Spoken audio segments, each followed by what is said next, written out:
¿Hice algo mal? No. Entonces, esta clase que les voy a dar hoy día, buenas tardes, primero a todos, les voy a hablar de lo que antiguamente se conocía con el nombre de sufrimiento fetal agudo. Actualmente se denomina riesgo de pérdida del bienestar fetal o estado fetal no tranquilizador. Vamos a ver la evolución de estos términos y en base a qué es que los han cambiado. Entonces es importante que empecemos definiendo lo que es el sufrimiento fetal agudo y entendemos sufrimiento fetal agudo como aquel estado en el que se perturba el metabolismo fetal, es decir, existe una perturbación metabólica compleja que está debida a una alteración en el intercambio gaseoso y metabólico en la placenta, es decir, existe un mal intercambio entre el feto y la madre en la placenta.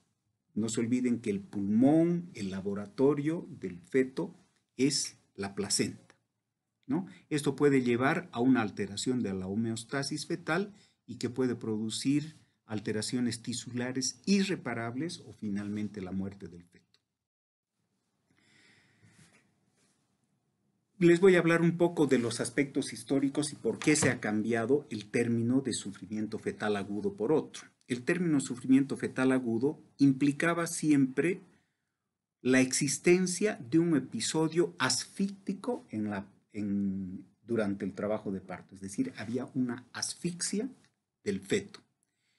Y tenía que tener como características la presencia de alteraciones en el monitoreo fetal electrónico intraparto o alteraciones en el pH fetal, ¿no? Sufrimiento fetal agudo, presencia de alteraciones en el monitoreo fetal electrónico intraparto o alteraciones en el pH fetal. Pero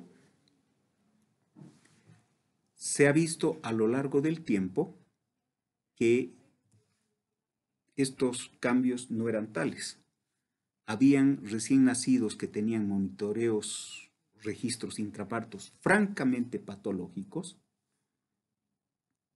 y que nacían con pHs menores a 7.2, pero que no tenían ninguna manifestación ni signos de encefalopatía hipóxico-isquémica o repercusión orgánica debido a estas alteraciones. Entonces quedábamos más o menos marcando ocupado, hablando de un sufrimiento fetal agudo, pero el feto nacía impecable. Diversos ensayos clínicos que comparaban el monitoreo fetal electrónico con la auscultación intermitente con o sin medición del pH han demostrado que no había una reducción del número de admisiones a la UCI neonatal cuando se realizaba el monitoreo continuo del corazón del feto durante el trabajo de parto, que no reducía la morbilidad neonatal, que tampoco se reducía la incidencia de parálisis cerebral y por el contrario, había un incremento importante en la tasa de cesáreas.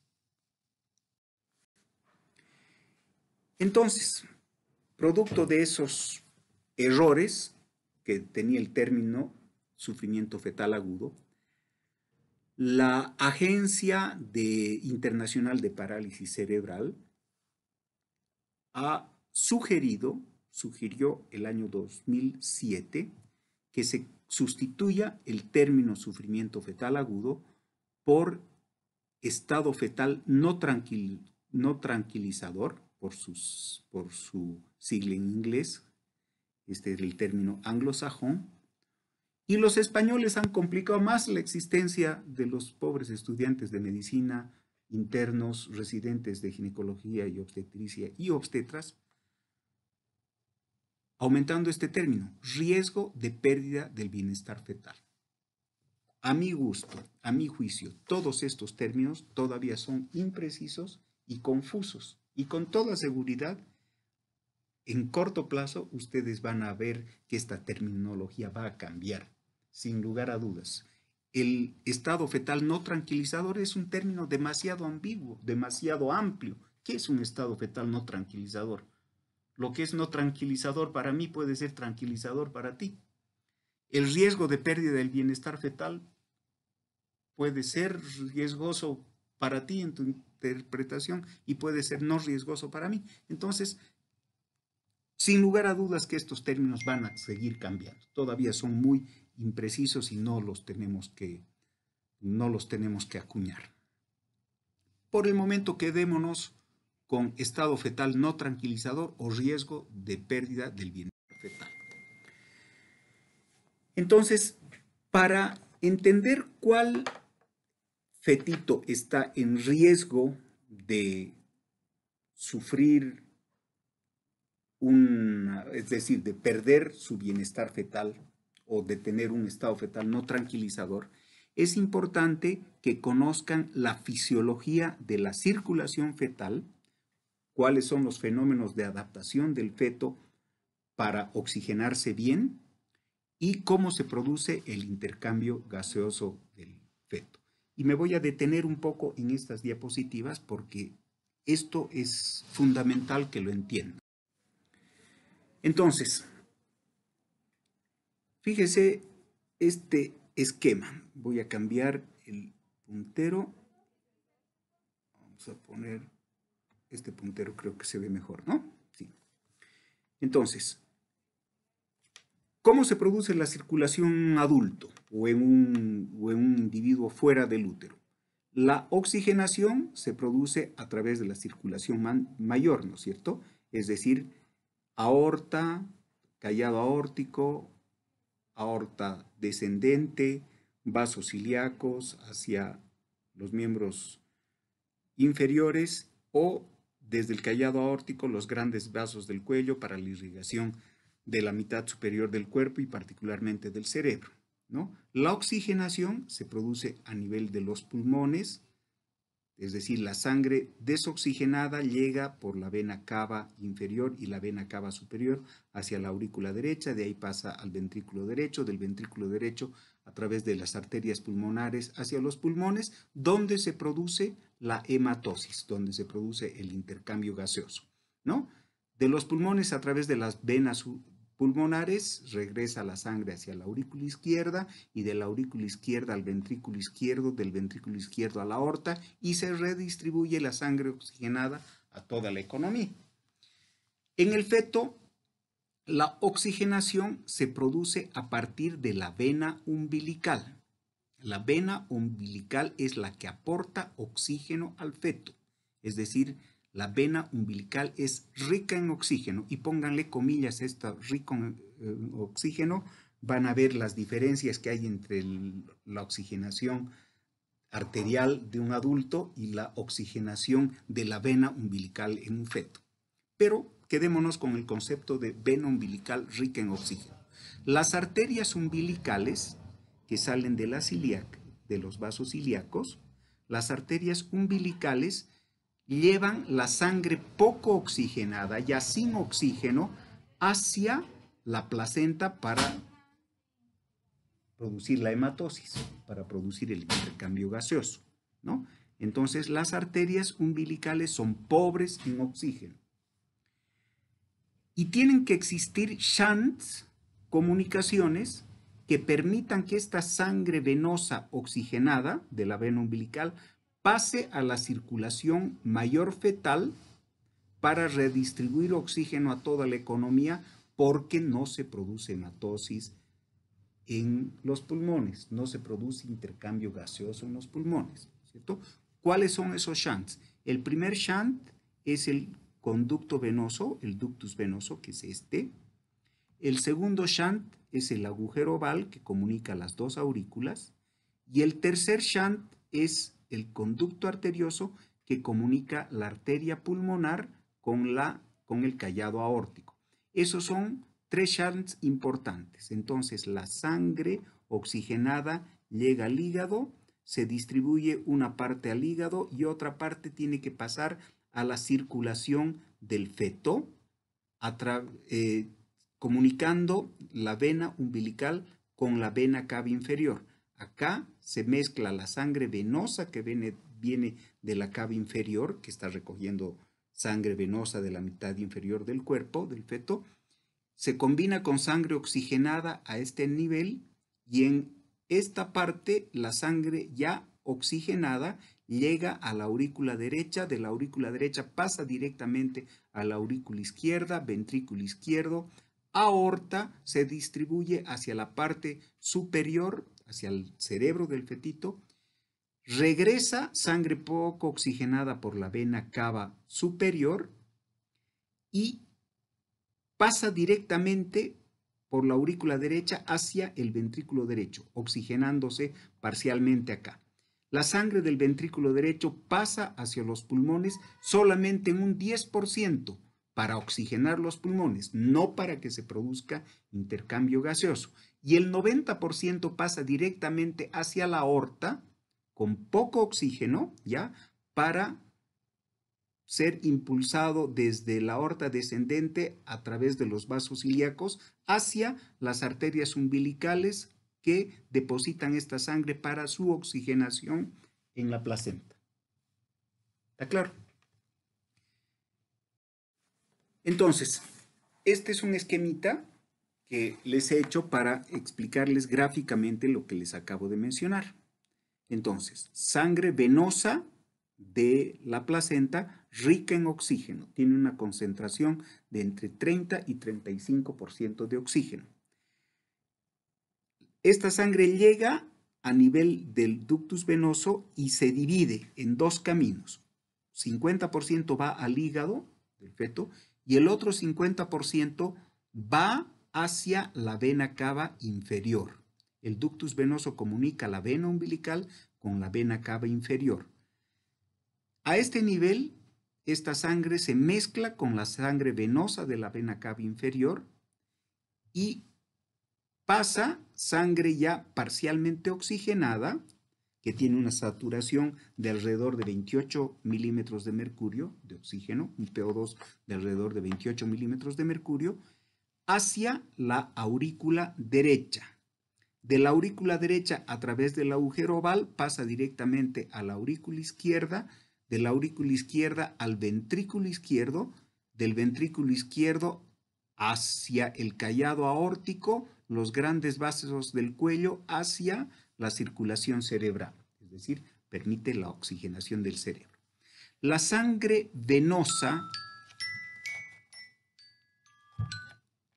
venosa que viene desde la vena cava superior pasa directamente hacia el ventrículo derecho, produciendo una pequeña oxigenación aquí a nivel de la aurícula derecha, pero no pasa esta sangre venosa a través del agujero oval, pasa directamente hacia el ventrículo derecho.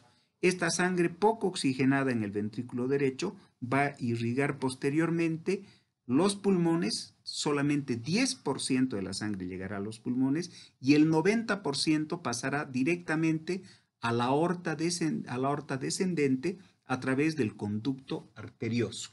Y de la aorta descendente,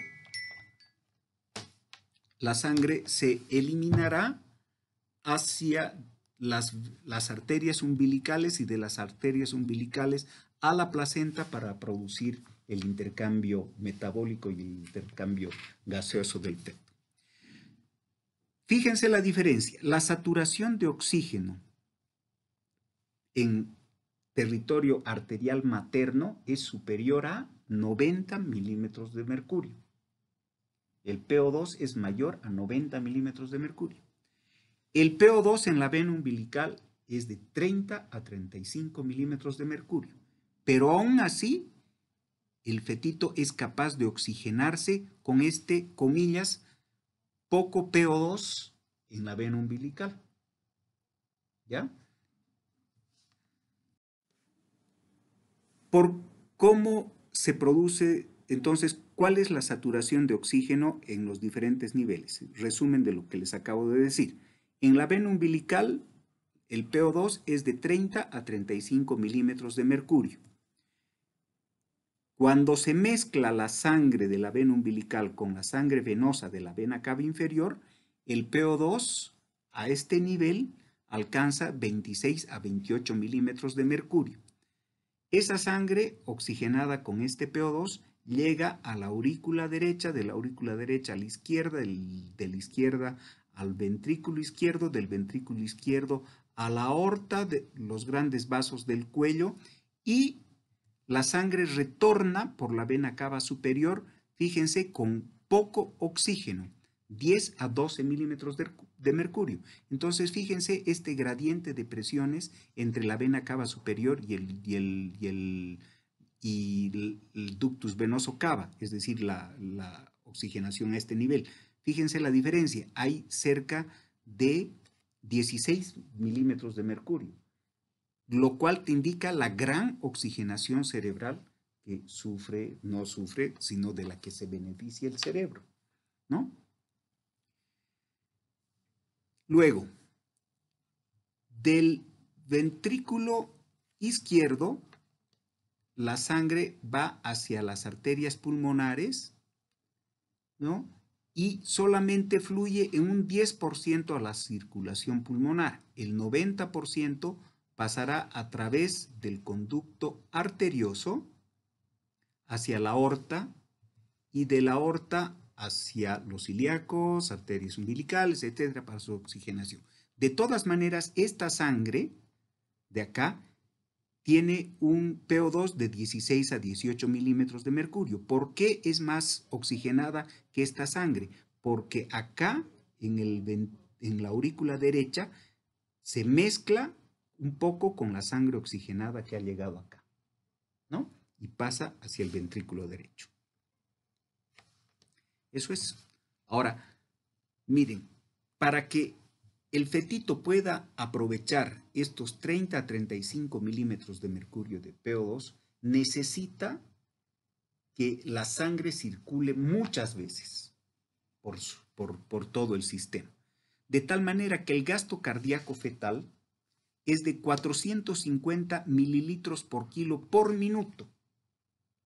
Una barbaridad de alto en relación al gasto cardíaco al segundo mes de vida, que es de solamente 160 mililitros por kilo minuto, es decir, 3 veces menor, o en relación a un adulto, que es de 75 ml por kilo minuto, es decir, casi 6 veces menor que el gasto cardíaco del feto. Entonces, todo esto que les acabo de mencionar se puede medir indirectamente a través de la velocimetría Doppler. La velocimetría Doppler es un estudio que se hace mediante ecografía basado en el principio físico descrito por un físico alemán hace casi 100 años, John Christian Doppler, que decía que uno puede medir la velocidad a la que se mueve un objeto en movimiento por el sonido que éste emite. Un avión en movimiento, ustedes saben que el sonido primero es débil, a medida que se acerca a nosotros aumenta y cuando se aleja nuevamente se va volviendo débil.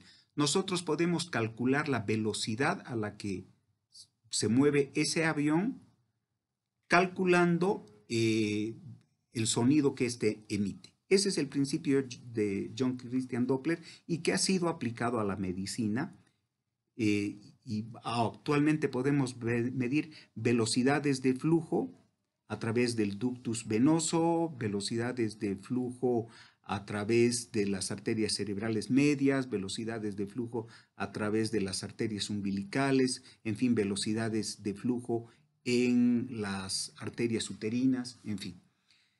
Y tenemos además unas características morfológicas de las ondas que emite este flujo. Entonces, esta es la característica de onda al Doppler del ductus venoso, la característica de flujo al Doppler de la arteria cerebral media y la característica de flujo a través de la arteria umbilical. Es decir, podemos medir velocidades de flujo a través de cualquier vaso del cuerpo del bebé. Estos son muy importantes, quiero que los tomen en cuenta. Estos sirven para evaluar estados de hipoxia crónica en el feto, que no es el objetivo de nuestra clase. El objetivo de nuestra clase es evaluar estados de hipoxemia aguda.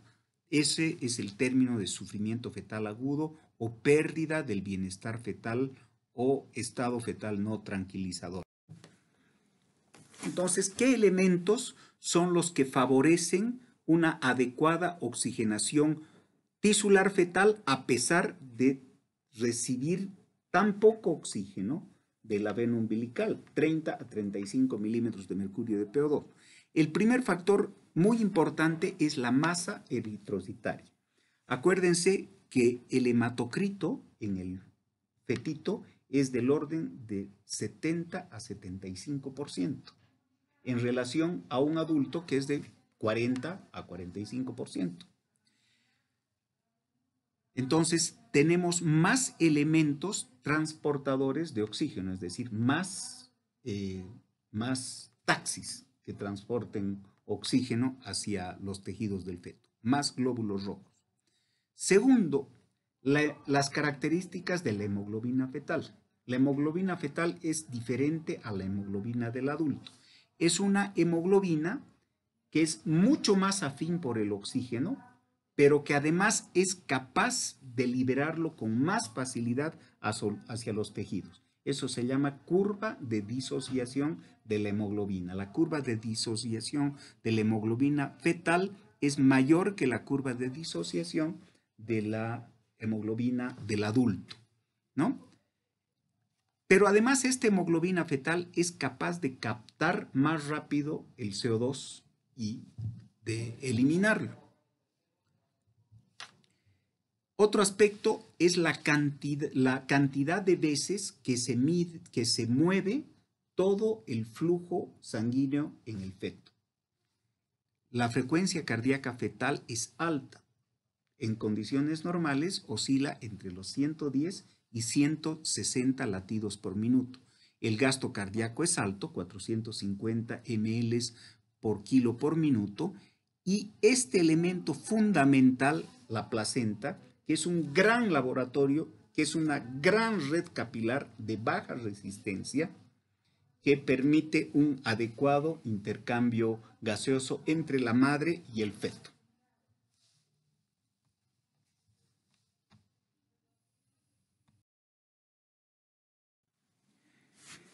Entonces, se ha establecido que existen modificaciones importantes de la frecuencia cardíaca fetal en relación a la acidosis fetal, en relación al nivel de acidosis en el feto.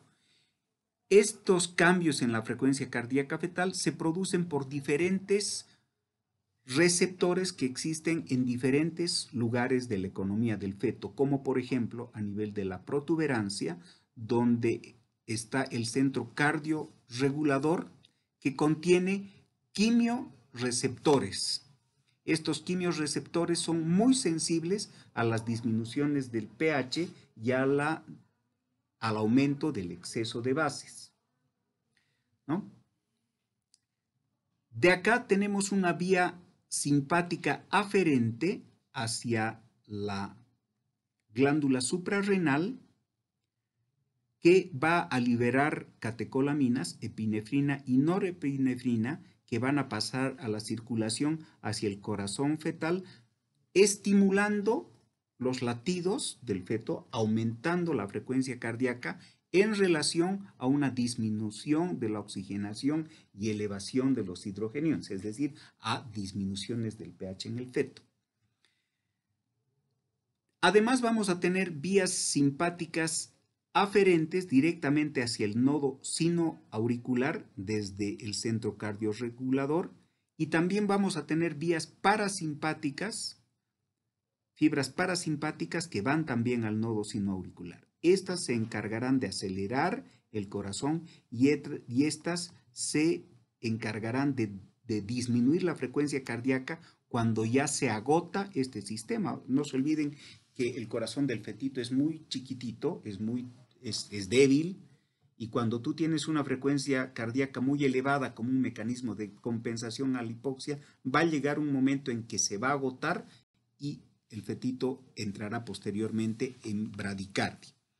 Y también tenemos varoreceptores a nivel de las carótidas, tenemos quimiorreceptores a nivel del cuerpo carotídeo y varoreceptores en la aorta.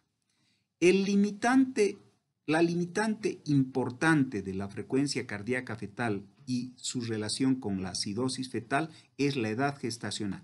Este sistema que les acabo de explicar someramente, groseramente, completa su maduración después de las 30 semanas. Hay algunos autores que consideran el límite las 28.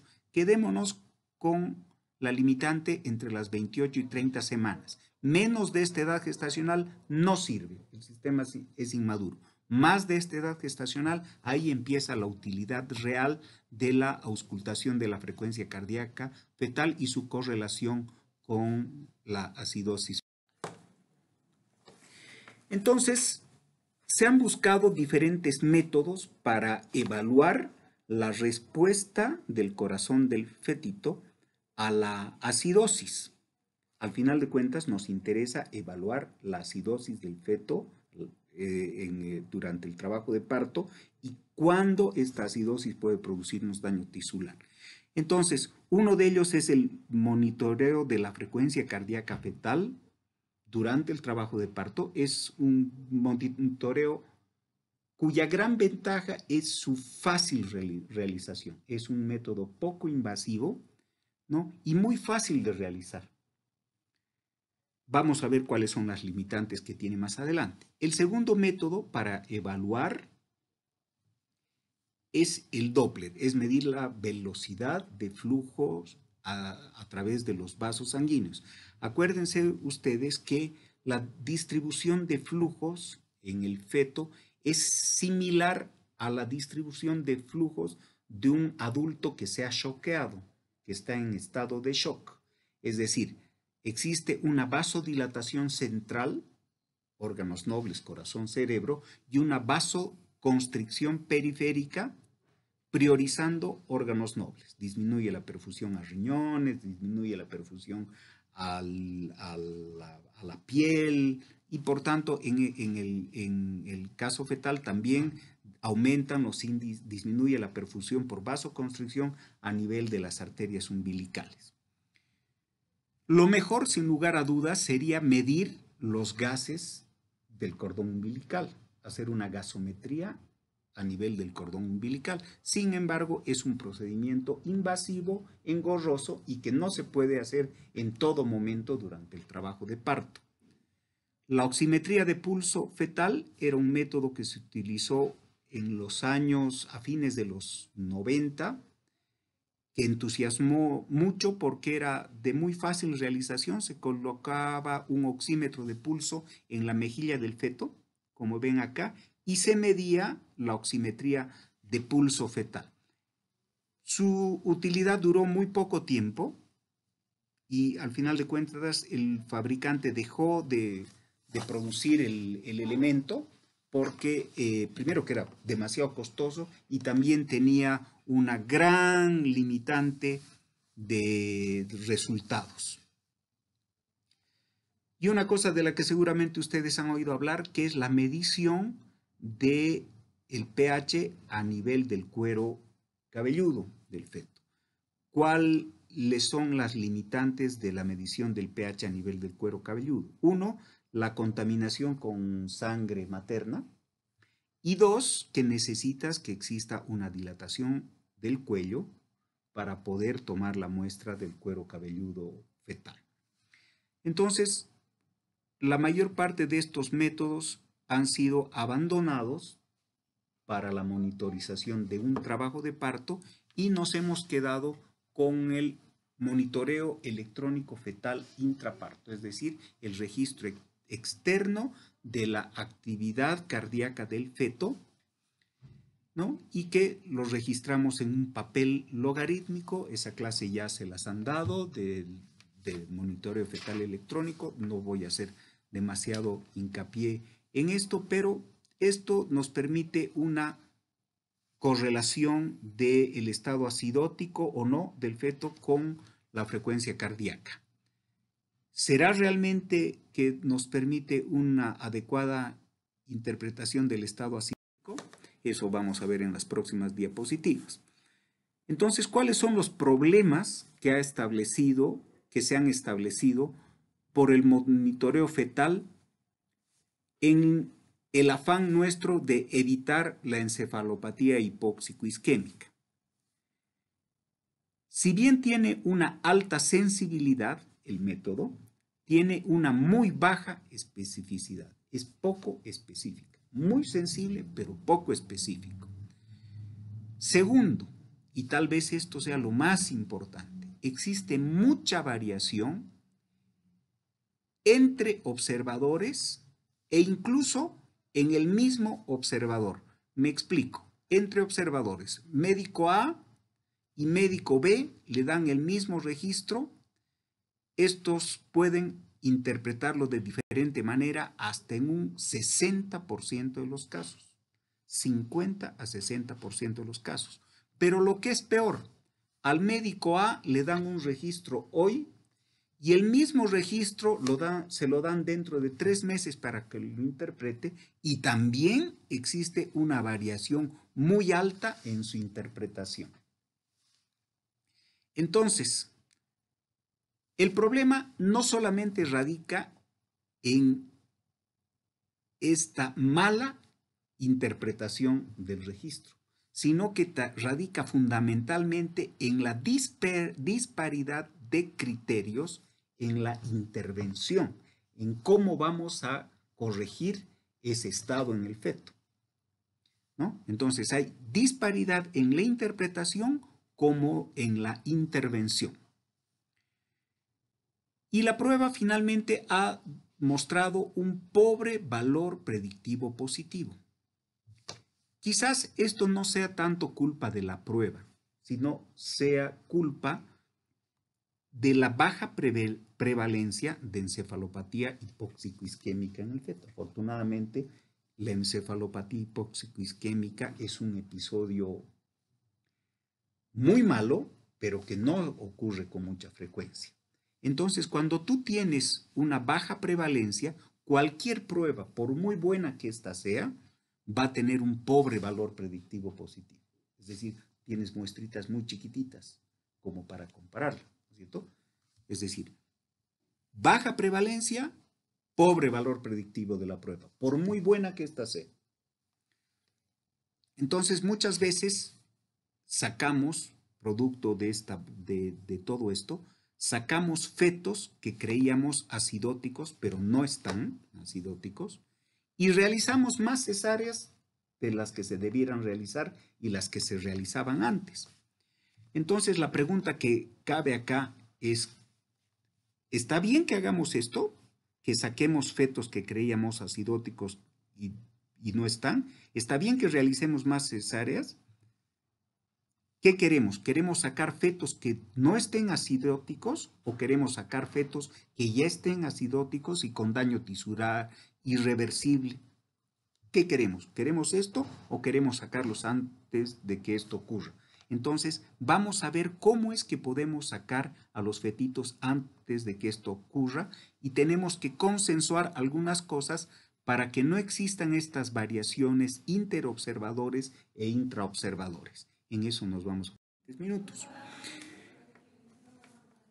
Entonces, acá les muestro un metaanálisis que fue publicado el año 2017, es una revisión Cochrane, que hecho por el autor Alfirevic, que juntó 37,000 pacientes de estudios aleatorizados, de pacientes de bajo riesgo y pacientes de alto riesgo, es decir, pacientes que tenían bajo riesgo de hipoxia intraparto y pacientes de alto riesgo de sufrir hipoxia intraparto. Y mostraron que no existía descenso en la incidencia de encefalopatías hipóxico-isquémicas, en la incidencia de acidosis fetal y de Apgar bajo al minuto. En cambio, había un incremento importante de los partos instrumentales y de las cesáreas.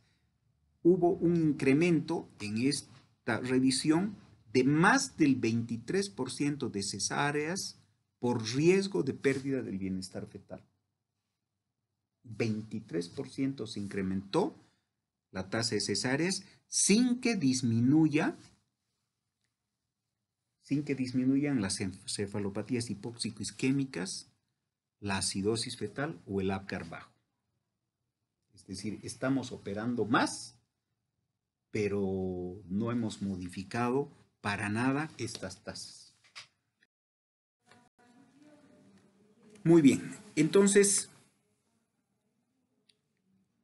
nosotros, este iceberg, quiero que lo interpreten como los riesgos de encefalopatía hipóxico-isquémica que tiene un feto. El 85% de los fetitos con riesgo o que sufren una encefalopatía hipóxico-isquémica sufren esto antes de iniciarse el trabajo de parto. Nosotros debiéramos intervenir en esta parte para disminuir la tasa de encefalopatías hipóxico-isquémicas, que está dada por infecciones, por malformaciones inadvertidas, por retardos del crecimiento intrauterino, por trastornos metabólicos, etc. Acá juega un rol fundamental en obstetricia moderna el Doppler. Y en lo que nosotros estamos interviniendo es solamente en este 10 a 15% que sufre algún tipo de hipoxia durante el trabajo de parto. 10 a 15% solamente. Vamos a lograr un impacto en la disminución de la encefalopatía hipóxico-isquémica cuando actuemos más acá, en este 80-85%. Entonces, ¿qué les he hablado tanto de monitoreo fetal electrónico si mucha utilidad aparentemente no tiene? Pues sí tiene. Nuestro objetivo debiera ser optimizar el cuidado prenatal, lo que les decía.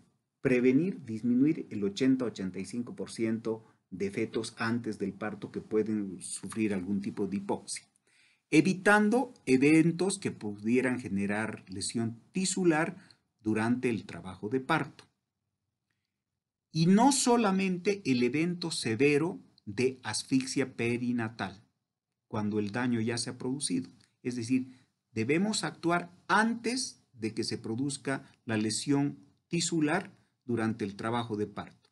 Lamentablemente parece que estamos actuando más acá, cuando ya existe un evento severo asfíctico que produce un daño tisular irreversible. Entonces debemos centrarnos en identificar precozmente cuáles son los fetos que están previamente lesionados, los que tienen alguna hipoxia crónica. Ahí juega un rol importante la ecografía y juega un rol fundamental el ecodoppler. Podemos detectar fetitos pequeños para la edad gestacional, podemos detectar fetitos que tengan hipoxias crónicas previas que ya nos hayan mostrado en la velocimetría Doppler una redistribución de flujos, ¿no?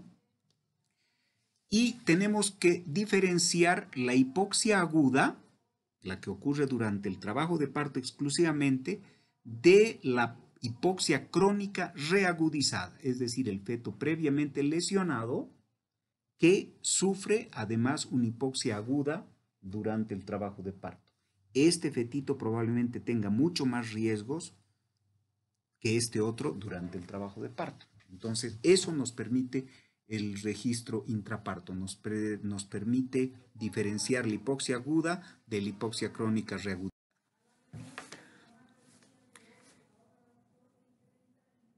¿Cómo podemos utilizar el monitoreo electrónico fetal para optimizar el desenlace neonatal?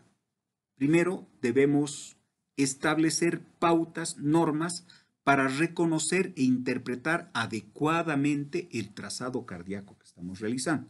Entonces es importante que identifiquemos y prevengamos eventos de acidosis fetal, que conozcamos muy bien cuál es la fisiopatología de la acidosis metabólica del feto y cuál es su relación con la frecuencia cardíaca fetal, lo que les expliqué hace un momento. Y debemos establecer registros de inicio temprano, estandarizados y además que nos establezcan intervenciones precisas, adecuadas. ¿Qué necesitamos para eso? Clasificaciones claras de cuál es un registro que está malo. Establecer listas de chequeo. La memoria es frágil, como van a ver más adelante, entonces es importante que tengamos listas de chequeo. Esto tiene, esto no tiene, esto es correcto, esto no es correcto, y hagamos un listado de lo que está mal para emitir una alerta en el equipo tocoquirúrgico que nos está acompañando. Debemos establecer protocolos, protocolizar exactamente qué es lo que vamos a hacer ante un episodio asfíctico. No sirven los destellos de brillantez. Si nosotros establecemos una hoja de ruta, protocolizamos lo que tenemos que hacer en caso de un registro alterado, entonces si tenemos estos protocolos estandarizados, probablemente vayamos a optimizar el desenlace de nuestros neonatos. Y esto es muy importante. Debemos, en cuanto tengamos una señal de alerta, activar una respuesta del equipo tocoquirúrgico que nos acompaña. Eso incluye anestesiólogos, enfermeras, otros obstetras, etc. ¿Cuál es la fisiopatología de la acidemia fetal? Tiene 4 etapas la acidemia fetal. La primera etapa es la etapa de hipoxemia. Disminuye el PO2 en sangre fetal o en sangre materna. Eso es hipoxemia, disminución del PO2 en sangre fetal o en sangre materna. ¿Qué es hipoxia? Disminución de la oxigenación a nivel tisular. Esto ya implica una disfunción tisular, ¿no? Implica la activación de vías alternativas metabólicas para generar energía. Tercero, la acidosis metabólica. Estas vías alternativas, la glucólisis anaerobia, por ejemplo, va a generar la formación de ácido carbónico y la liberación de hidrogeniones. Eso inicialmente producirá una acidosis respiratoria. Cuando el daño es mayor, se produce la hipooxigenación tisular, la glucólisis anaerobia en los tejidos con formación de ácido láctico, hidrogeniones e hipotensión en el feto. Y finalmente, si esto continúa, tendremos la hipoperfusión con muerte tisular, ya sea por apoptosis o por necrosis. Si esto ocurre en órganos nobles como el cerebro, ya saben que es irreversible. Bueno, esta es la clasificación que van a encontrar ustedes en algunos libros de lo que era el sufrimiento fetal agudo. Se clasifica por su aparición en agudo o crónico. Nosotros nos estamos centrando específicamente en esto. El sufrimiento fetal crónico es tema de otra clase. Ahí van a hablar de retardos de crecimiento intrauterino y de otras cosas más. El sufrimiento fetal agudo puede ser primario cuando ocurre exclusivamente durante el trabajo de parto, o puede ser crónico reagudizado durante el trabajo de parto, que este es un sufrimiento fetal agudo secundario, o bien puede ser secundario a algunas intervenciones que realizamos nosotros, como por ejemplo la analgesia de parto con hipotensión en la madre, ¿no? Y por su origen podemos dividirlo, esta es la clasificación que a mí más me gusta, podemos dividir el sufrimiento fetal agudo de origen materno, de origen fetal y de origen funicular. Materno causas maternas, causas fetales y causas ovulares. Siempre ordénense así y no se van a perder nunca. ¿Se acuerdan de esto? Esto es solamente, bueno, este es el diagrama de flujo que les explicaba hace un rato, cómo medimos los flujos a diversos niveles. Y en la hipoxia crónica, el Doppler juega un rol fundamental porque nos permite ver cuánto se está afectando la oxigenación en el feto y cómo es que este fetito está produciendo la redistribución de flujos, es decir, cómo es que se va produciendo la centralización de flujo para priorizar órganos nobles. ¿Qué es lo que ocurre en condiciones normales? Este es un esquema de la arteria umbilical. Fíjense. A nivel de la arteria umbilical es una arteria de baja resistencia. La placenta no le ofrece ninguna resistencia, permite un flujo muy fácil de la arteria umbilical hacia el órgano para producir el adecuado intercambio gaseoso. Entonces tenemos esta onda normal, ¿no? Este es sístole, este es diástole. Es decir, este es un vaso de baja resistencia. Solamente quiero que vean forma, no les voy a hablar de números porque eso no les interesa mucho a ustedes, pero este es un vaso de baja resistencia. Cuando aumenta la resistencia placentaria, hay dificultad del flujo de la arteria umbilical hacia la placenta, existe vasoconstricción periférica, esta ya es una primera señal de centralización, es decir, fíjense, hay más sístole, pero menos diástole. Es decir, este es un vaso de alta resistencia. Cuando se igualan las presiones entre la arteria umbilical y la placenta, es decir, hay más vasoconstricción, más resistencia, entonces acá ya no vamos a tener flujo diastólico. Fíjense, esto es sístole y ya no hay diástole. La diástole está a nivel de la línea de base. Y cuando ya la presión placentaria excede la presión de la arteria, de las arterias umbilicales, ya también el flujo refluye, es decir, la sangre no pasa hacia la placenta, sino que refluye dentro de las arterias umbilicales. Fíjense, sístole y flujo diastólico reverso está por debajo de la línea de base. ¿Se fijan? Esa es una indicación de redistribución. Este cuadro es un cuadro muy interesante. Refleja, miren, la presión en la arteria cerebral media en condiciones normales. La arteria cerebral media es un vaso de alta presión. En cambio, la arteria umbilical es un vaso de baja presión. Si nosotros dividimos la presión de la arteria cerebral media, esa presión la medimos mediante un índice que se llama índice de pulsatilidad. Si dividimos esto entre esto, vamos a tener en condiciones normales un índice o ratio cerebro-placentario que es alto. Es decir, la presión normal, el índice de pulsatilidad en la arteria cerebral media es de 2, en la arteria umbilical es 0.8. 2 dividido entre 0.8 es mucho más de 2, es más alto de 2, ¿no? Entonces, esto nos habla de una relación cerebro-placentaria normal. A medida que va existiendo la redistribución de la que les hablo, va disminuyendo la presión en la arteria cerebral media, es decir, la arteria cerebral media se va dilatando para recibir una mejor perfusión. En cambio, la arteria umbilical se va contrayendo, hay vasoconstricción periférica.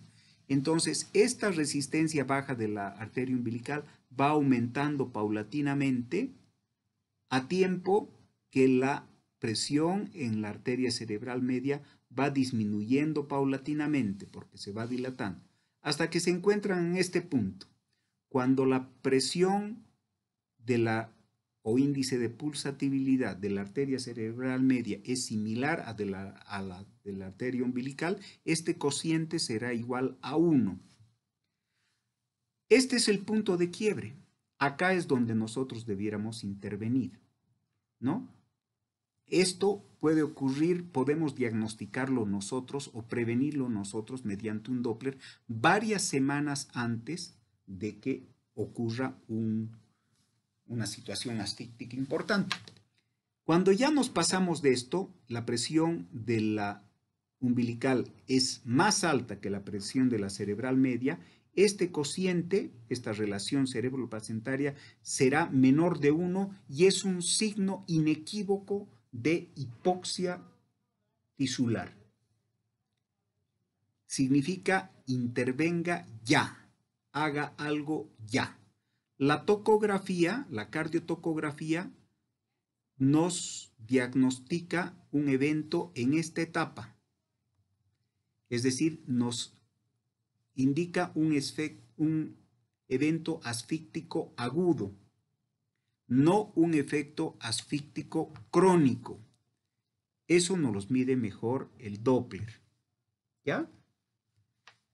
Eso quiero que entiendan. Esto es tema de otra clase, pero es importante para la evaluación del sufrimiento fetal crónico. Entonces vamos a ver qué es lo que ocurre durante el trabajo de parto. Y en eso vamos a centrarnos los siguientes.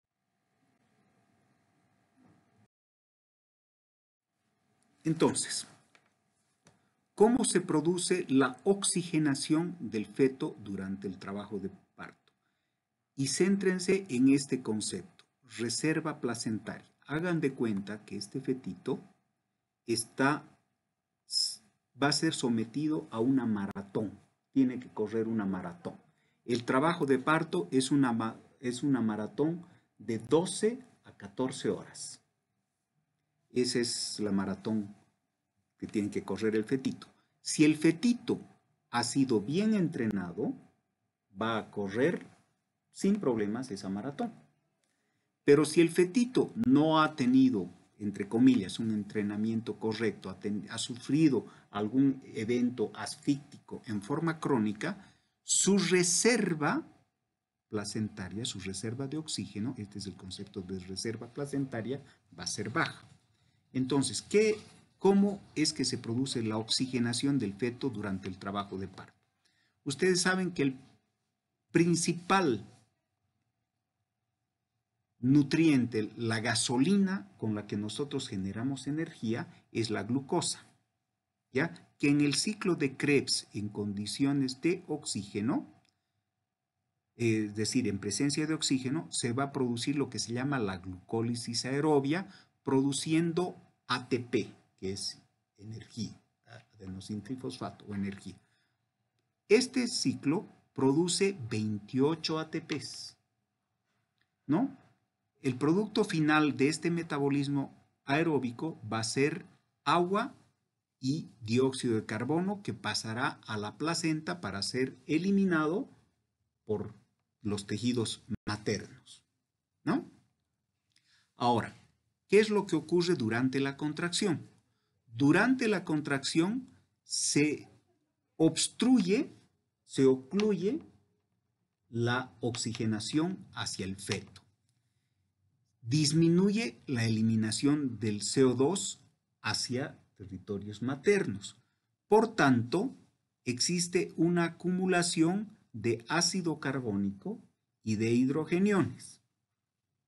Entonces, el feto sufre una hipoxemia transitoria que una vez que cesa la contracción, estos hidrogeniones y el ácido carbónico se eliminará fácilmente hacia la placenta y la circulación materna con la recuperación del flujo y la eliminación de los elementos que les acabo de mencionar, con normalización del pH. Eso ocurre en condiciones fisiológicas, es decir, el fetito está bien entrenado, tiene una adecuada reserva placentaria, las contracciones uterinas, si bien son periodos cortos de hipoxia, pero tienen poca frecuencia, de tal manera que permiten una adecuada recuperación del feto.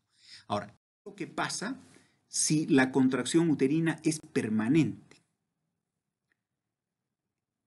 se va afectando entonces la reserva placentaria. No existe oxigenación y por tanto la glucosa pasa a una vía alternativa para generar energía. Entonces ese es el llamado metabolismo anaerobio en ausencia de oxígeno, con generación de ácido láctico en los tejidos. Además recuerden que la vía anaeróbica de glucólisis genera menos energía, genera solamente 2 ATPs. Habrá una mayor producción de ácido carbónico y de hidrogeniones, y si este proceso no se corta acá, terminaremos con una hipoxia tisular y daño tisular fetal irreversible, daño fetal. Estas dos diapositivas quiero que se las graben muy bien. Si ustedes entienden bien estas dos diapositivas, están hechos y van a entender todo lo que viene más adelante.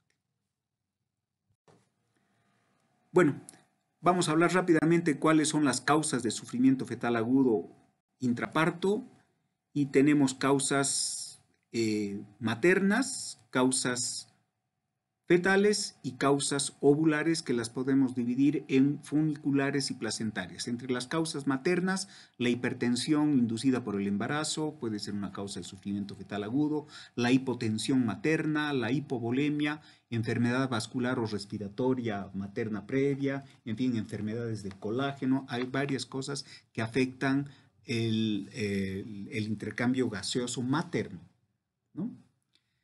Causas fetales, la anemia fetal, como en casos de enfermedad hemolítica perinatal, arritmias cardíacas fetales, uso de drogas, alteraciones cromosómicas, procesos infecciosos, enfermedades del TORCH que les van a dar en pediatría, o malformaciones, sobre todo malformaciones cardíacas, donde existe alteración en los shunts que les acabo de comentar, que favorecen la oxigenación fetal. Y funiculares, es decir, alteraciones del cordón, como son los procúbitos y prosidencias de cordón, que son la salida del cordón a través por debajo de la presentación, es decir, por debajo de la cabeza. Cuando las membranas están rotas, protruirán hacia la vagina, eso se llama procúbito de cordón. Cuando están rotas, perdón, se llamará prosidencia de cordón, y si las membranas están íntegras, nosotros tocaremos el cordón a través de las membranas, eso se llama procúbito de cordón, ¿no? O las compresiones de cordón en caso de oligoamnios, de disminuciones del líquido amniótico, que hacen que el feto comprima el cordón contra la pared del útero. Placentarias, el desprendimiento prematuro de placenta normoinserta, infartos que alteran la superficie de intercambio en la placenta, envejecimientos placentarios, embarazos mayores de 41 semanas tienen más riesgo. El tamaño de la placenta es importante. La placenta será más pequeña en caso de embarazos múltiples y por tanto los embarazos múltiples tendrán un mayor riesgo de sufrir algún tipo de hipoxia porque tienen placentas chiquititas, o la hipertonía uterina en caso de que el útero no vuelva a su punto de tono. El punto de tono es la presión mínima entre dos contracciones y es normal entre 10 y 12 milímetros de mercurio. Cuando el útero no vuelve a ese punto de tono entre dos contracciones uterinas y se mantiene más bien elevado por encima de los 12 milímetros de mercurio, 20, 30, 40 milímetros de mercurio, hablamos de hipertonía uterina. Esta hipertonía, por supuesto, afectará la oxigenación del feto. Finalmente, la hipertonía puede terminar produciendo rotura del útero, lo cual es catastrófico para el feto. ¿Cuáles son los factores que determinan el daño fetal por hipoxia intraparto? Es decir, ¿cuál es el factor central que va a determinar el daño tisular? Aparentemente, el factor más importante no es la disminución del pH, no es exclusivamente la acidosis fetal, no es exclusivamente la hipoxemia fetal, sino más bien es el grado de descenso del déficit de base durante el trabajo de parto. Segundo aspecto importante es el tiempo en el que el fetito está expuesto durante el trabajo de parto a un exceso de bases bajo. Es decir, tengo un exceso de bases bajo y todavía voy a tener 2-3 horas de trabajo de parto, es un tiempo de exposición demasiado largo soportando este exceso de bases bajo. Por tanto, me muestra que no existe un intercambio gaseoso eficiente en el feto. Entonces, el estado ácido-base y su relación con la hipoxia crónica lo vamos a ver en estas circunstancias. Es decir, tendremos mayor estado ácido-base durante el trabajo de parto en relación a fetos que previamente hayan estado hipóxicos, como los fetos con retardo de crecimiento intrauterino, los fetitos de madres preeclámpticas, de madres diabéticas, insulinos requirientes sobre todo, y fetitos cuyas placentas hayan sufrido algún tipo de infarto, ya sea por edad gestacional mayor a 41 semanas o por infecciones del tipo TORCH. Y esto era lo que les decía, ¿no? Fíjense, normalmente el exceso de bases al inicio de un trabajo de parto es de -2 milimoles por litro. Durante el trabajo de parto va bajando en una desviación estándar las primeras 6 horas de trabajo de parto. Disminuye 1 milimol por litro. Disminuye 1 milimol por litro durante las primeras 6 horas, pero llegará a un exceso de base de -3 a -4 y en la última etapa del trabajo de parto, este exceso de bases bajará a -6 milimoles por litro.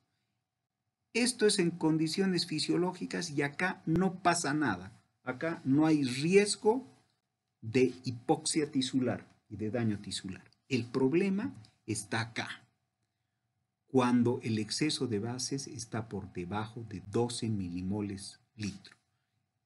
Con este exceso de bases se produce irreversible e indefectiblemente un daño permanente con injuria de tejidos fetales, sobre todo de tejidos cerebrales. Esta es la línea de corte. A esto es a lo que no debemos llegar. Y menos exponer al fetito a un tiempo prolongado de este déficit de exceso de bases. Esto es más o menos lo mismo que les acabo de explicar. Esta curva nos expresa condiciones normales. Este es un fetos sospechosos y esto son fetos severamente comprometidos, donde el exceso de bases, fíjense, está muy cerca de -12 milimoles. Entonces, es acá probablemente donde nosotros tenemos que intervenir. Evitar que lleguemos a esto. Es en esta etapa donde nosotros tenemos que intervenir para tener buenos resultados perinatales. Entonces, la encefalopatía hipóxico-isquémica intraparto es la manifestación inequívoca de acidosis metabólica fetal. Si nosotros medimos gases arteriales, tendremos fetitos que tienen un pH menor de 7 y un exceso de bases de menos de 12 milimoles por litro, como les he dicho. El ácido láctico estará por encima de 10. Tendremos la presencia de una encefalopatía neonatal moderada o grave en recién nacidos mayores de 34 semanas. ¿Por qué hacemos hincapié en esto? Tenemos que descartar que este pH menor de 7 y este exceso de bases menor de 12 haya sido ocasionado, por ejemplo, por la prematuridad, no necesariamente por el trabajo de parto, sino por la prematuridad del feto. La parálisis cerebral debe ser de tipo tetraplégica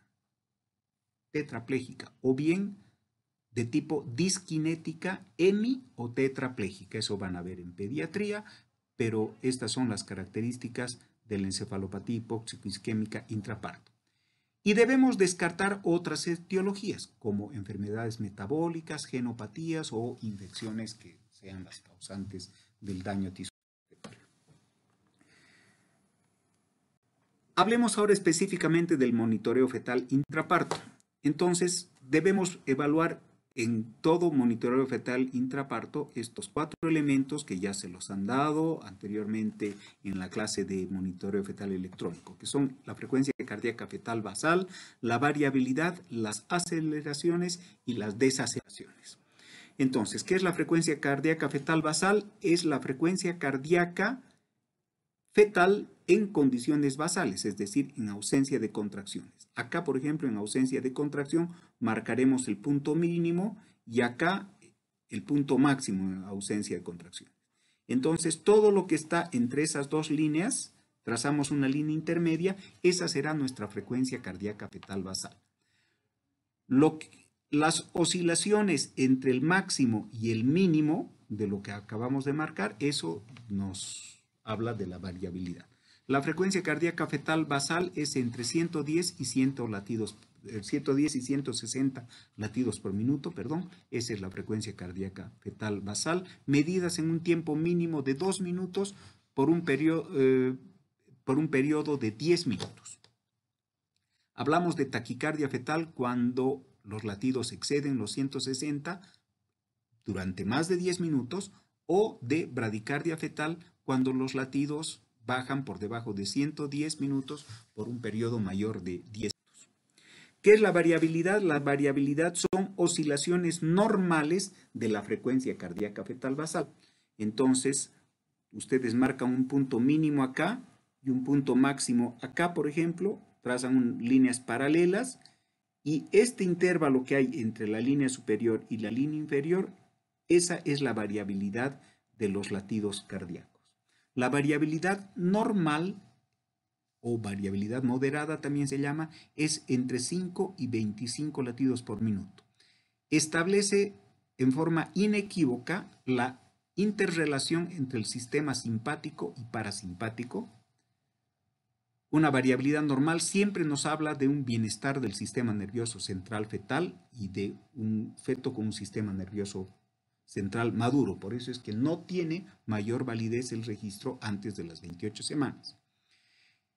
Existen, este es un nuevo concepto, ciclos de sueño fetal, de sueño vigilia. Eso se llama cycling y es vamos a ver más adelante, es un signo invariable de bienestar del feto. La variabilidad es muy sensible a los cambios ácido-bases, por tanto, es el primer predictor de hipoxemia fetal. La variabilidad alterada.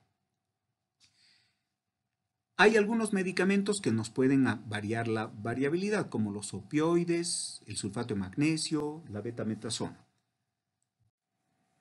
Entonces, la variabilidad se mide desde el pico hasta la base como la amplitud en pulsaciones por minuto. Es decir, esa es la variabilidad minuto a minuto, se llama.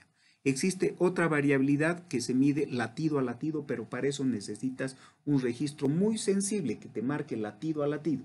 Y nosotros marcamos en el papel logarítmico, también les han dado en la clase anterior, marcamos, registramos, el monitoreo que hacemos es con el papel corriendo a 1 centímetro o máximo 3 centímetros por minuto. Entonces no es tan fidedigno como para ver variabilidad latido a latido. Entonces la variabilidad que vemos nosotros es minuto a minuto. Ya saben, la moderada o normal es entre 6 y 25 latidos. Tenemos la mínima, 5 latidos por minuto, la ausencia de variabilidad cuando prácticamente solamente vemos una línea isoeléctrica y marcada cuando es superior a 25 latidos por minuto. Les decía que es el parámetro tal vez más importante de bienestar o mala oxigenación del mesencéfalo. Nos establece un adecuado equilibrio entre el sistema parasimpático y simpático. 98% de los fetos con variabilidad moderada, es decir, con variabilidad normal, tienen un Apgar mayor a 6 con un pH superior a 7.2, es decir, un pH normal. El valor predictivo negativo, es decir, la probabilidad de que el feto no sufra, o sea, la probabilidad de que el feto no tenga una encefalopatía hipóxica isquémica es superior al 99%, es decir, tenemos 99% de probabilidades de un desenlace fetal favorable, ¿no? Cuando la variabilidad está disminuida, tenemos una posibilidad de que un 30 a 35% de estos fetitos tengan un desenlace adverso con un pH menor de 7 y un exceso de bases menor de 12. Entonces, variabilidad moderada, 6 a 25 latidos por minuto, establece excelente correlación en la oxigenación del mesencéfalo, y un equilibrio parasimpático-simpático. En cambio, cuando tenemos variabilidad ausente, mínima o variabilidad marcada, vamos a tener que un 35% de estos fetitos pueden tener un desenlace desfavorable con pHs acidóticos y un exceso de bases inferior a 2. Este es un nuevo concepto, que es lo que les mencionaba antes, el cicling o ciclo sueño-vigilia. Y este es el trazado normal de donde, fíjense, hay una variabilidad amplia, ¿no? Hay una amplísima variabilidad. Este registro, cuando ustedes se encuentran en este registro, tienen que estar absolutamente tranquilos. Quiere decir que el fetito está muy bien. Es un signo de bienestar neurológico con ausencia de hipoxia y acidosis. El valor predictivo negativo es mayor al 99%, es decir, la posibilidad de que el fetito tenga un desenlace adverso es menor al 1%. Algunos ejemplos de variabilidad anormal, fíjense, acá prácticamente tenemos una línea isoeléctrica, acá pequeñas variaciones de la variabilidad, esta es una variabilidad mínima, esta es una variabilidad saltatoria, se ven como dientes de tiburón, y este es el patrón tal vez más ominoso de la variabilidad. Este es un feto premortem, cuando se fijan se ven como ondas, como olas. Esto es lo que se llama variabilidad sinusoidal. Este es un signo inequívoco de hipoxia tisular y probablemente de daño tisular importante. ¿Qué son las aceleraciones? Las aceleraciones, ya las han visto, son incrementos de la frecuencia cardíaca fetal basal en relación a los movimientos fetales o las contracciones. Más allá de las 32 semanas, este incremento debe ser mayor a 15 latidos por un periodo de mayor a 15 segundos. Cuando esto ocurre antes de las 32 semanas, aceptamos como un valor normal la elevación de 10 latidos por minuto, ¿no?, por encima de la línea de base con una duración de 10 segundos o más, ¿no? Entonces, miren, esa es la línea de base. Acá hay un incremento de los latidos del fetito en relación a la línea de base por encima de, qué sé yo, 25 latidos. Lo mismo que acá. Esas son las aceleraciones. ¿Qué son las desaceleraciones? Las desaceleraciones son descensos cortos de la frecuencia cardíaca fetal basal por debajo de 25 latidos. Debajo de 25 latidos por minuto. Entonces, fíjense, la línea de base, y acá tenemos desaceleraciones menos de 25 latidos por debajo de la frecuencia cardíaca. Ahora, ustedes bien saben que hay varios tipos de desaceleraciones. Las desaceleraciones tipo DIP1, tipo DIP2 y las desaceleraciones variables. Las DIP1 ya no se llaman DIP1, se llaman desaceleraciones precoces. Las DIP2 ya no se llaman DIP2, se llaman desaceleraciones tardías. Y las variables, que antes se conocían como variables no complicadas o variables complicadas, y que ahora se incorpora un término que es el de variables atípicas. Para poder reconocer cada una de las variables, les sugiero este esquema, ¿no? Deben ver las características comunes que tienen todas las desaceleraciones. No se olviden, no se pierdan en esto. Muy importante. Toda desaceleración tiene una forma, una morfología, tiene una cronología, es decir, el intervalo entre el pico de la contracción y el fondo de la desaceleración. Para fines prácticos se toma en cuenta el inicio de la contracción y el inicio de la desaceleración. Les voy a mostrar más adelante. La duración de la contracción y la intensidad de la misma. Morfología, cronología, duración e intensidad. Son los 4 elementos que siempre deben evaluar en las desaceleraciones para entender si se trata o no de una desaceleración precoz, tardía o variable. Entonces, empecemos con las desaceleraciones precoces. ¿Cuál es la morfología de las desaceleraciones precoces? Es una morfología en espejo. Fíjense, es como si hubiéramos puesto un espejo acá. Viene la contracción e inmediatamente viene la desaceleración. Esa es la morfología. ¿Cuál es la cronología? El intervalo que existe entre el inicio de la contracción y el inicio de la desaceleración. Eso debe ser menor de 15 segundos. Esa es la cronología de la desaceleración temprana.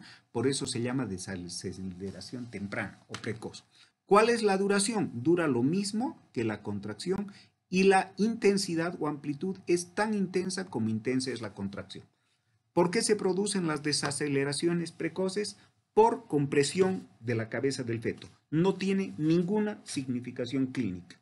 Los fetos con desaceleraciones precoces tienen pH normal, exceso de bases normal, no tienen hipoxemia ni hipoxia tisular.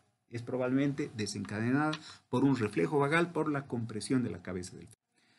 Estas son las malas, estas son las peligrosísimas, las desaceleraciones tardías. ¿Cuál es la morfología? Es una morfología mellada.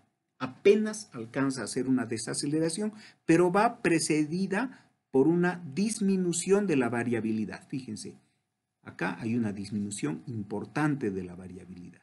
¿Ven? Entonces, si uno ve este registro, parece como una ligera ondulación y muchas veces pasan desapercibidas estas. Morfología mellada, precedida de disminución de la variabilidad.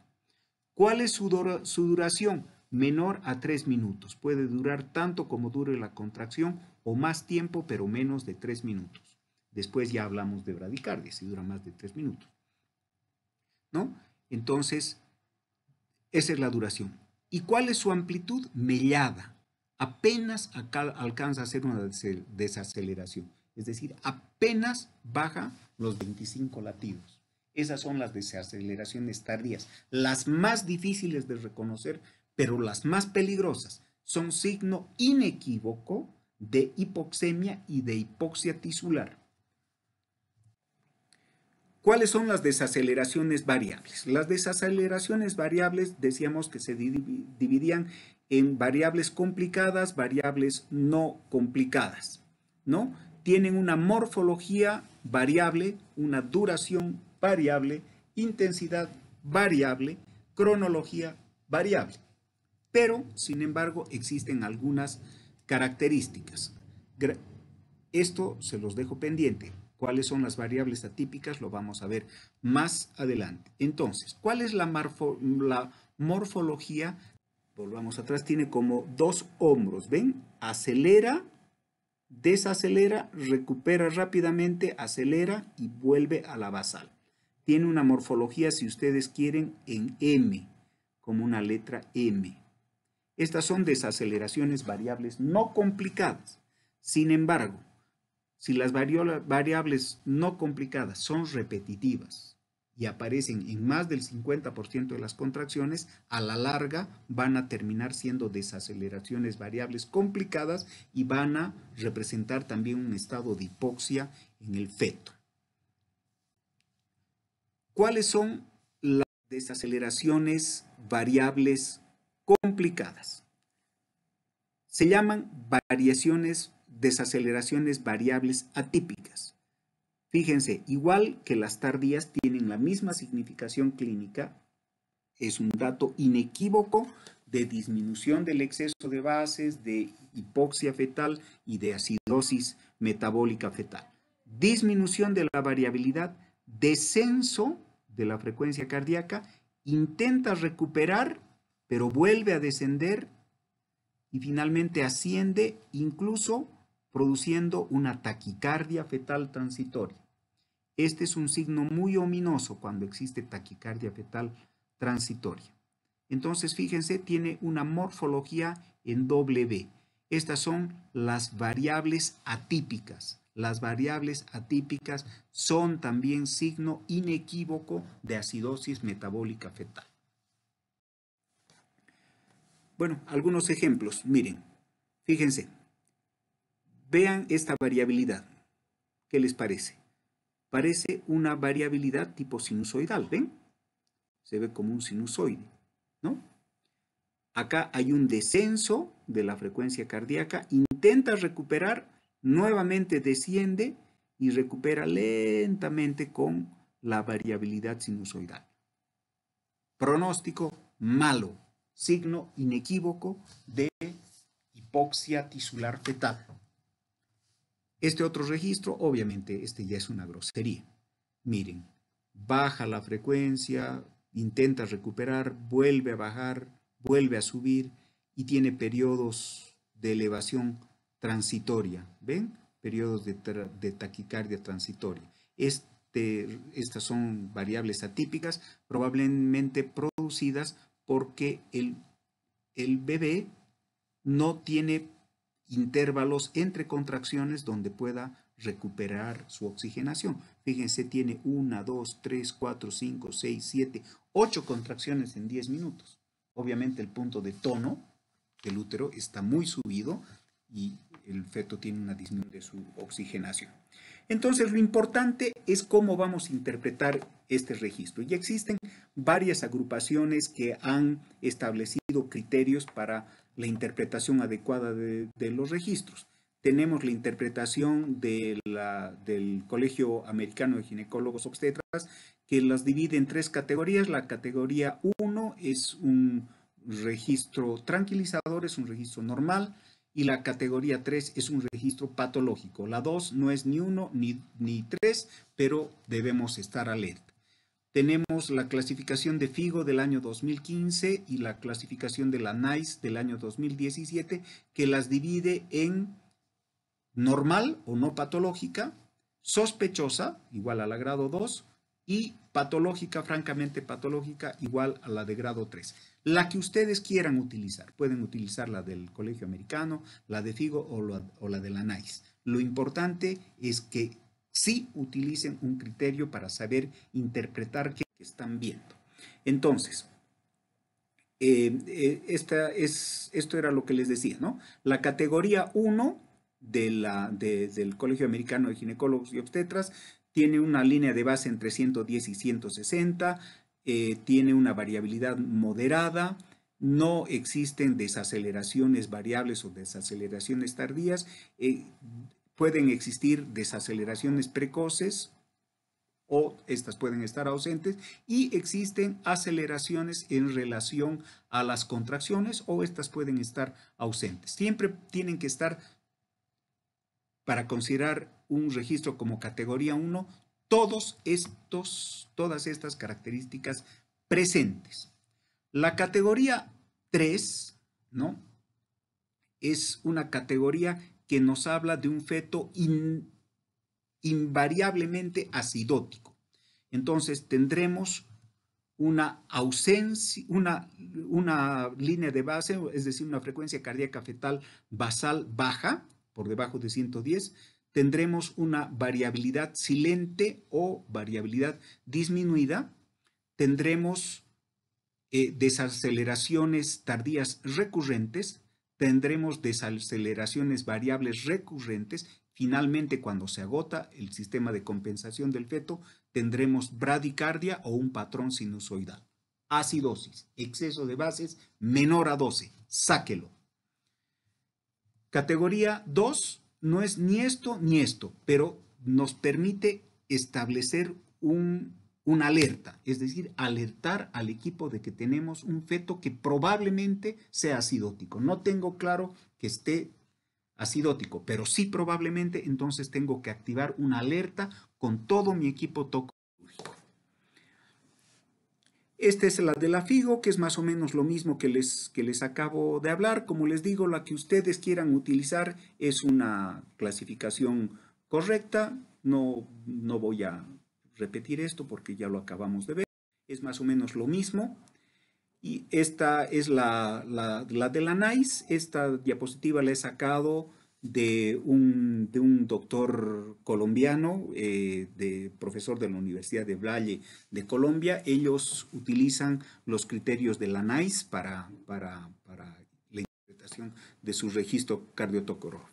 Lo más importante, una vez que nosotros tengamos un feto con alerta de que puede estar hipóxico, debemos correlacionar lo que acabamos de ver con alguna de las tablas que les he mostrado, ya sea de la FIGO, de la NICE o de lo que sea. Acuérdense, la memoria es frágil. Entonces es importante que siempre grábense en sus celulares, grábense esta clase, tengan las tablas en sus celulares para que comparen lo que están viendo con lo que dicen las tablas. Utilicen la clasificación que ustedes quieran, con la que se sientan más cómodos. Es importante que utilicen listas de chequeo para interpretar el monitoreo, identificar, es decir, averiguar antecedentes que puedan haber desencadenado una hipoxia crónica en el feto. Por ejemplo, la madre tiene lupus eritematoso sistémico y es hipertensa. Es muy probable que sí haya desencadenado una hipoxia crónica en el feto. Fíjense cómo está la frecuencia cardíaca fetal basal, fíjense cómo está la variabilidad, vean si existen desaceleraciones, clasifíquenlas, acuérdense, morfología, cronología, duración, intensidad. Esas son las 4 características que siempre tienen que ver para ponerle un apellido a las desaceleraciones. Y no se queden solos, no digan yo sé todo, con esto me quedo y para mí el feto está bien. No, pregunten a un colega. Idealmente siempre debe haber una doble valoración. Solicite doble check, active la alerta, avísele a otro obstetra, vean los dos el registro y alerten a todo el equipo que probablemente estén frente a un feto hipoxémico. Entonces, esta es la guía de monitoreo fetal. Este monito me ha encantado, yo lo he bajado de las diapositivas de este doctor, del doctor Chandraham, que es el jefe de obstetricia y ginecología del Hospital St. George en Inglaterra. Entonces, él basa la interpretación del registro cardíaco fetal en la fisiología de la respuesta fetal a la hipoxia. Entonces, aprendan a ser ordenados, siempre ordenados, ¿no? Entonces, establezcan una línea de chequeo, frecuencia cardíaca fetal basal, variabilidad, aceleraciones, desaceleraciones. Clasifiquen las desaceleraciones, vean morfología, cronología, duración, intensidad. Anoten antecedentes maternos que puedan haber desencadenado una hipoxia crónica, la edad de la madre, diabetes tipo 1, obesidad, preeclampsia, retardos del crecimiento intrauterino pueden ocurrir en pacientes hipertensas. No se olviden, infecciones perinatales, TORCH. Vean los antecedentes fetales. Es un fetito previamente con un retardo de crecimiento intrauterino. Es un fetito con infección intraamniótica activa o pasada. Que tenga una malformación fetal, que tenga una disminución de líquido amniótico, hay más probabilidad de que se comprime el cordón y que tenga desaceleraciones variables del tipo complicado o variables atípicas. Y finalmente siempre examine a la paciente. Establezca la dilatación, cómo está la dilatación y cómo están las contracciones uterinas. Entonces, cuando usted tenga un paciente con riesgo de hipoxia ingresando a partos, establezca esta línea de chequeo, siempre. Esto también grábenlo, ténganlo en su celular. ¿Cuál es el riesgo de hipoxia crónica, lesión fetal preexistente que tiene el feto y cómo está ingresando a la unidad de preparto? ¿Cómo está la frecuencia cardíaca fetal? ¿Está adecuada para la edad gestacional? Sí, no, anota. ¿Cómo está la variabilidad? ¿Está normal? ¿Hay presencia de cycling? No se olviden cycling, buen pronóstico. Sí. ¿Existen aceleraciones en relación a las contracciones? Sí, no. ¿Y existen desaceleraciones suaves o tardías, sí, no, entonces no se olviden de hacer este chequeo. Luego de eso, estableceremos una estrategia de manejo según lo que hayamos encontrado. Si tenemos un patrón de alerta, es decir, un patrón en la cardiotocografía tipo 2, por ejemplo, entonces tenemos que usar las guías que acabamos de estandarizar, la que ustedes quieran, NICE, FIGO, Colegio Americano de Obstetras, etc. Establezcan la línea de chequeo y siempre consulten a un colega. Chequeo cruzado. Tratar la causa. Restituir. Nuestro objetivo es restituir el flujo placentario. Podemos administrar tocolíticos, podemos corregir la presión arterial materna, en caso de que la madre haya recibido analgesia y se haya hipotensado, y debemos corregir el efecto Poseiros, que es el efecto de compresión de la aorta durante la contracción uterina por el peso del útero. Entonces esto se corrige poniendo a la madre en decúbito lateral. Solamente está indicada la restitución de oxígeno materno cuando existe hipoxia materna demostrada o existe una desaturación materna. Si no hay esto, no hay indicación de oxigenación materna. No aporta nada la oxigenación de la madre si no hay unas de estas dos condiciones. Luego tendremos que preguntarnos, ¿la causa de la hipoxia es reversible o es irreversible? Si es reversible, con las acciones que hemos utilizado, probablemente el registro se vaya a normalizar. Pero siempre debemos activar y coordinar a nuestro equipo. Todo el mundo tiene que estar alerta por si nos encontramos ante un evento de hipoxemia con exceso de bases menor de 12, serio, ¿no? Activar siempre el equipo y con mayor razón si la causa es irreversible. Entonces, nuestro plan de acción debe ser guiado por una lista de chequeo, un chequeo cruzado que debemos hacer. Esto es el chequeo cruzado de la Fundación Valle de Lili de Colombia, de la Universidad del Valle. Entonces, ante una categoría 2 sospechosa, debemos activar al equipo de atención. ¿Hemos activado? Sí, no, tiquear. ¿La paciente ha sido valorada por 2 ginecólogos? Sí, no, tiquear. Iniciar reanimación fetal in útero. ¿Qué debemos hacer? Cambie de posición al decúbito lateral. Suspenda el uso de uterotónicos, oxitocina, dinoprostona, misoprostol, etc. Pase un bolo de líquidos endovenoso, 300 cc de cristaloides o solución Hartmann, y si hay evidencia de hipotensión materna. Cuarto, uso de norepinefrina si la hipotensión es secundaria a la analgesia epidural durante el trabajo de parto. Oxigene a la madre sí y solo si tiene indicación por hipoxia materna, si no, no.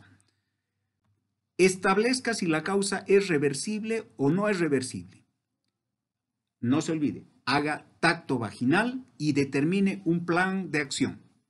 Vuelva a valorar en no más de 15 minutos en un estado sospechoso. Pero si tenemos ya una paciente francamente acidótica, con un registro que está en una categoría 3, entonces debemos activar el equipo de respuesta, valorar siempre por 2 ginecólogos, iniciar la reanimación fetal in útero, iniciar maniobras de reanimación fetal in útero en los primeros 3 a 6 minutos, cambiar de posición, suspender el uso de uterotónicos, pasar en bolo los 300 cc de cristaloides que acabamos de decir, usar norepinefrina si ha sido por analgesia epidural, oxígeno materno únicamente cuando hay evidencia de hipoxia, y el caso debe ser resuelto en no más de 9 minutos. En 9 minutos se debe tener clara la vía de nacimiento, la que sea más rápida y segura. Ojo, no estoy diciendo cesárea, la más rápida. De repente en una paciente con dilatación completa, encajada en espinas +3, más rápido sea hacerle un forceps que hacerle una cesárea. El forceps lo resuelven en 15, 30 segundos. La cesárea, entre que se prepare todo el equipo, se haga todas las cosas, se demora mucho más tiempo, y el tiempo en obstetricia lamentablemente se paga con neuronas ajenas. Entonces, ¿qué nos permite la protocolización? Nos permite optimizar resultados perinatales. Desde la alerta debemos interpretar adecuadamente el registro. Posteriormente tenemos que hacer una reanimación adecuada. Fíjense, en todas partes les he puesto el término reanimación. No es partir corriendo con la paciente a quirófano. Los resultados perinatales son mejores cuando uno hace una reanimación in útero. Y finalmente, toma de decisiones. El objetivo final, disminuir la probabilidad de acidosis fetal. Eso era lo que les quería comentar, les agradezco mucho. Siempre tenemos que tratar de darle un balón de oxígeno a nuestro fetito que está haciendo esta maratón. Las preguntas que tengan, por favor, escríbanme con toda confianza al chat. Estaré toda la semana atento para resolverles sus dudas. Ya está.